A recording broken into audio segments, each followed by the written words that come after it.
আপনাদের বাসার আশেপাশে পড়ে থাকা ভাঙাড়ি গুলো আমাদের কাছে বিক্রি করতে পারেন, যেমন সাইকেলের আইসা টিন এইসব বিক্রি করতে পারবেন। যাদের বউরা বেশি জ্বালায় তাদের বউ বিক্রি করতে পারবেন এখানে। সেই জন্য স্মার্ট ভাঙাড়ি ব্যবসায়ী আমি পয়সা আপনাদের বউগুলো বিক্রি করতে পারবেন। তারপর আপনাদের প্রেমিকারা যারা বেশি জ্বালায় খাম খাম করে তাদের জন্য রয়েছে সুযোগ, তারা আপনাদের প্রেমিকাও আমাদের কাছে বিক্রি করতে পারবেন, কারণ আমরা সব ধরনের ভাঙাড়ি কিনে রাখি।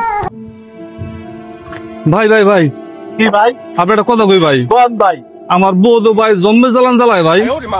এই যে বিয়ে করার পর থন আমার বউ আমার দিন বউ জুতা বিড়ায়, এই বউ আমি রাখতে চাই না ভাই। আরে ভাই আমরা তো এই জন্য স্মার্ট ভাঙাড়ি ব্যবসায়ী। কোনো টাকা চাই না, পয়সা চাই না ভাই। আমার বউ আমি আপনার ফ্রি দিয়ে দিন ভাই, আপনি নিয়ে যান ভাই।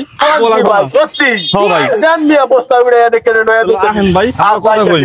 ভাই চলো কথা ওইভাবে রইলো, বিকালবেলা এসে আপনার বউ আমরা নিয়ে যাবো, ঠিক আছে? আচ্ছা দাদা। তারপরও আপনি আলাপ দেখেন আশেপাশে যদি আরো থাকে যেমন প্রেমিকারা প্রেমিককে জ্বালায় খাম খাম খাম খাম করে, তাদের জন্য আমাদের কাছে সেই স্মার্ট ভাঙাড়ি দাদা সামনে মোল্লাপাড়া অনেক আছে দাদা, সামনে যাই এটা যোগাযোগ করেন।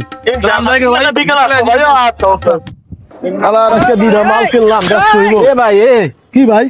শুনলাম আমি মোল্লাপাড়াতে আইছি, আপনার কাছে বলে কালেকশন আছে, ডিভোর্সি মিভোর্সি কোনটা আসেনি। আমি স্মার্ট ভাঙাড়ি ব্যবসায়ী, আমার কাছে দুইটা মাল আছে বুঝছেন, কিনে আনছি।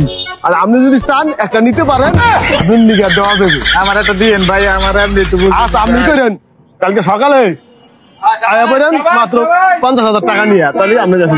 আচ্ছা ভাই 50,000 1 লাখ যা লাগে দিব। বউ আর জ্বালাবি যা ভাঙ্গারি আমার কাছে, আমার বউ বেচা দিছি, এক কালে দিয়ে দিছি ফ্রিতে, আর বলা করেন না। যা যা যা।